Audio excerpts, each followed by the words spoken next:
আসসালামু আলাইকুম।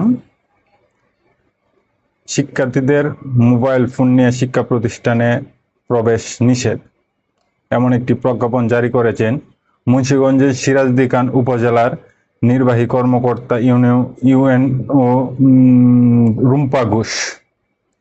আমি তার এই সিদ্ধান্তকে সম্মান জানাই। অসংখ্য ধন্যবাদ এরকম একটি সিদ্ধান্ত নেওয়ার জন্য, যুগান্তকারী। কারণ বর্তমান প্রজন্ম এই ফোনের কারণে বিভ্রান্তিতে ভুগছে, নানান সমস্যায় ভুগছে। তারা ক্লাসে অমনোযোগী হয়ে যাচ্ছে। ক্লাসে বসে তারা আসলে ফোনের নোটিফিকেশনের অপেক্ষা করে, ফোনের বিভিন্ন নোটিফিকেশনে তাদের মস্তিষ্ক আসলে ডাইভার্ট করে রাখে। তারা চাইলেও আমি আপনি দেখেন, চিন্তা করে যে আমরা ফোনটা ছাড়া আমরাই থাকতে পারি না। আমাদের মনে হয় যে হাই, কেউ মনে হয় আমাদের নখ দিচ্ছে, আমাদের খুঁজতেছে।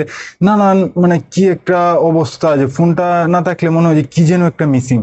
তো ওরা তো বাচ্চা, ওদের কাছে তো বিষয়টা আর ওরা আসলে আরো অনেক বেশি কিউরিসিটিতে ভোগে। তাদের মানে নানান কিউরিসিটি জাগে নানান বিষয় নিয়ে। তো ফোনটা যখন তাদের হাতে থাকে তখন তারা আরো বেশি বিভ্রান্ত হয়ে যায়। ক্লাসে কোনো মনোযোগই দিতে পারে না, চাইলেও তারা মনোযোগ দিতে পারে না ক্লাসে।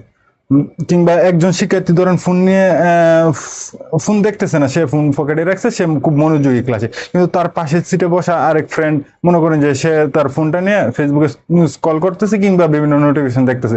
তো তার মস্তিষ্ক কিন্তু তার ফোনের দিকে চলে গেছে, সে চাইলেও কিন্তু আর ক্লাসে ফোকাস করতে পারতেছে না। তো এই একটি যুগান্তকারী সিদ্ধান্তকে আমি সেলুট জানাই। পাশাপাশি আমার একটি পার্সোনাল মতামত হলো, যেহেতু ফোন একটি এখন ম্যান্ডেটরি জিনিস, চাইলেও এটিকে আসলে এভাবে সরিয়ে রাখা সম্ভব না। অনেক শিক্ষার্থী দূর থেকে যান, তো তাদের গার্জিয়ানের সাথে বিভিন্ন সমস্যায় পড়লে যোগাযোগ করার জন্য আসলে ফোনটি প্রয়োজন, বা ফোন ছাড়া আসলে এখন চলাটা একটু কষ্টকর। তো ওই জন্য আমি মনে করি প্রতিটা শিক্ষার্থী বা শিক্ষা প্রতিষ্ঠানে প্রধানের প্রতিটা ক্লাসরুমে একটা করে ডেস্কটপ রাখবে, একটা করে বক্স রাখবে, যে বক্সে শিক্ষার্থীরা ক্লাসে ঢোকার সাথে সাথে ওই বক্সে ফোনগুলো জমা রাখবে, এবং ক্লাসের সিআর অথবা দপ্তরি, স্কুলের দপ্তরি, তারা দুজনে, যে কোনো একজন ব্যক্তি ওই বক্স তালা মেরে দিবে।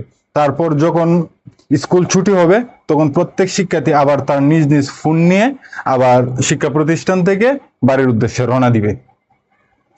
ঠিক আছে, এইভাবে যদি আসলে কাজটা করা হয় তাহলে আমার মনে হয় এটা একটি ভালো ফলাফল দিবে। আমাদের নতুন প্রজন্ম শিক্ষায় মনে হয় কিছুটা মনোনিবেশ করতে পারবে। এবং তিনি পাশাপাশি আরেকটা সিদ্ধান্ত নিয়েছে যে টিচারদের ক্ষেত্রে সেম, তারা যখন ক্লাসরুমে আসবে তখন তাদের অফিস রুমে ফোনটা রেখে তারপর ক্লাসরুমে এসে ঢুকবে, এবং ক্লাসরুম থেকে বাইরে হয়ে অফিস রুমে গিয়ে আবার তাদের ফোনটা নিয়ে তারা ব্যবহার করবে।